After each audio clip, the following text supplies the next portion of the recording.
bet no one's done the steps from the top to the bottom, have they? That's quick and easy, probably. Yeah, I'm not that way. My goodness.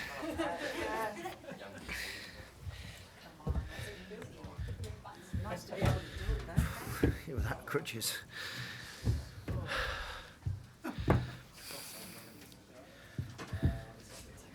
Straight to Rory. Yeah. That stuff. Cameras all rolling, yeah? Cool. Rory, go ahead. Thank you. Well played today, Johnny. You guys had done a lot of talking about how you wanted to play this series, and it's been a thrilling start to it, hasn't it? Yeah, absolutely. I think winning the toss and then setting the tone like we did, I think was a credit to the way that Zach and Ben went out. I think that was a really fantastic start to the day. I think there was obviously a lot of talk and everything, but to start the day like we did was really pleasing. Can I ask, sometimes there's a bit of mythology around the first ball of an Ashes series, and England have come out on the wrong side of that a few times. What was the feeling like when Zach sort of crashed Pat Cummins to the boundary first up? Sounded pretty good. Look, I think that you can make as much of it as you want. It was slightly different to the last series, wasn't it? When we went over there, which was rather pleasing. But look, like I say, we were literally up there, and yeah, a cover drive of that skill and quality was just what the doctor ordered first ball. And on a personal level, your first innings back, it's been a long road and a tough road, but did it feel like you'd sort of earned a bit of what you got today? Yeah, I was delighted to be back.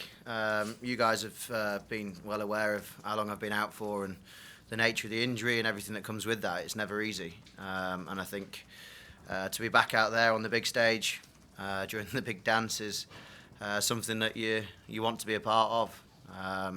And it definitely didn't disappoint, shall we say. The crowd are absolutely amazing. As always, we know that the Hollies and the crowd at Edgbaston always get behind us as a group. We know that the group of players that we got are all really backing each other and believing in each other, and the belief that we have, I think, is something that when you're going through the tricky times are things that you're able to call upon. So yeah, with my stuff being out for a while, it was definitely something I was able to call upon, and then out in the middle today took a little bit of time. There's a few nerves knocking about, like you can probably imagine.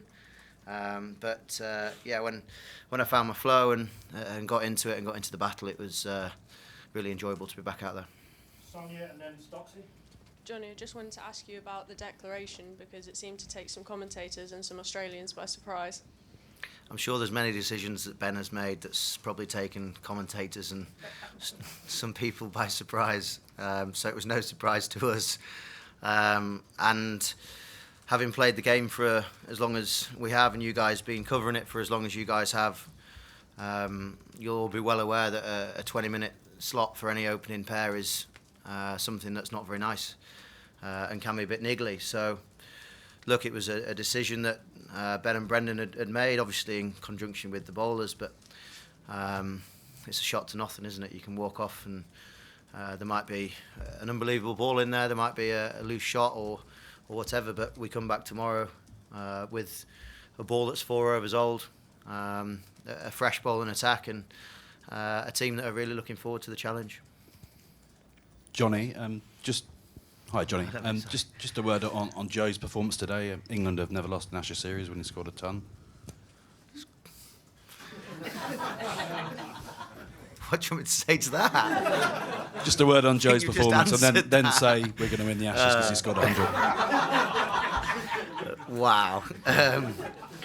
You've answered your own question within the question. Look, his performances, as we know, have been so outstanding for such a long period of time for England. I think that's his 30th 100.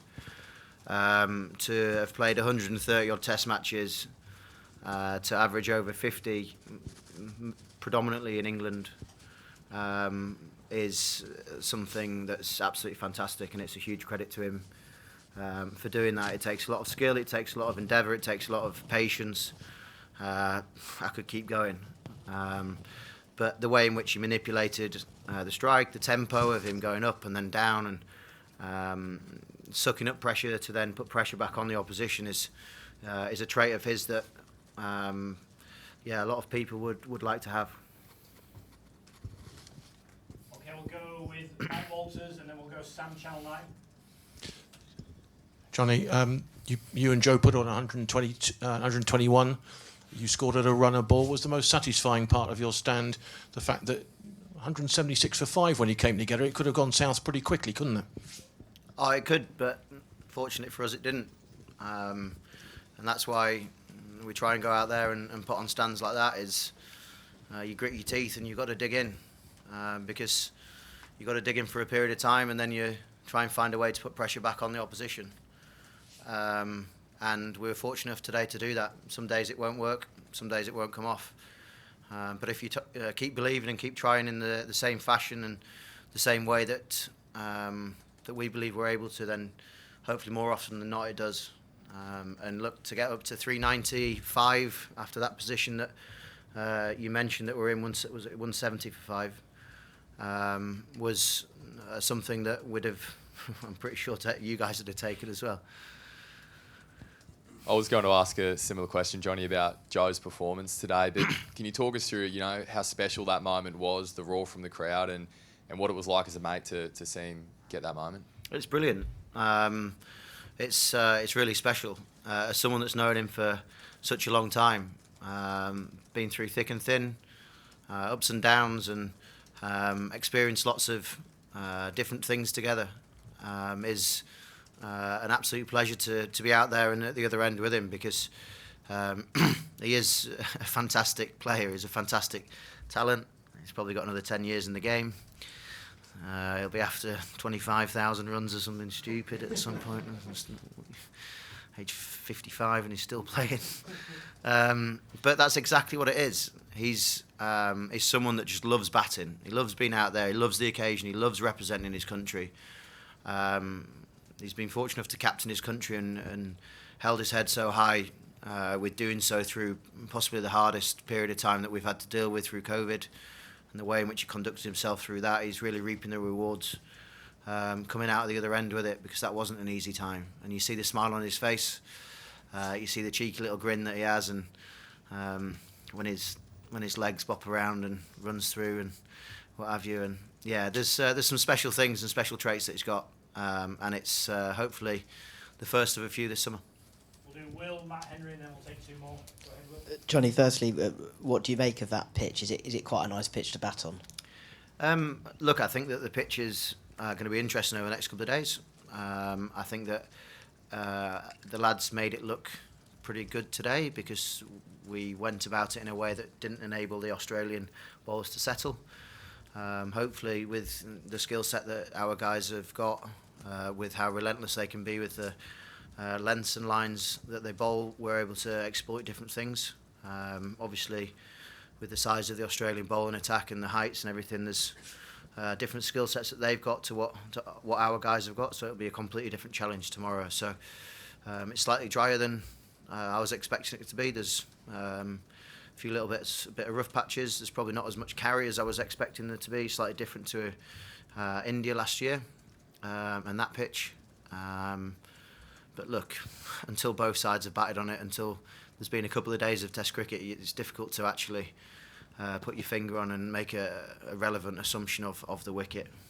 And what did Australia quite quickly went to having 3 men out on the fence, sometimes more 4, 5. What did you make of that as a tactic? Obviously, that provides opportunity to score, even if it cuts boundaries off.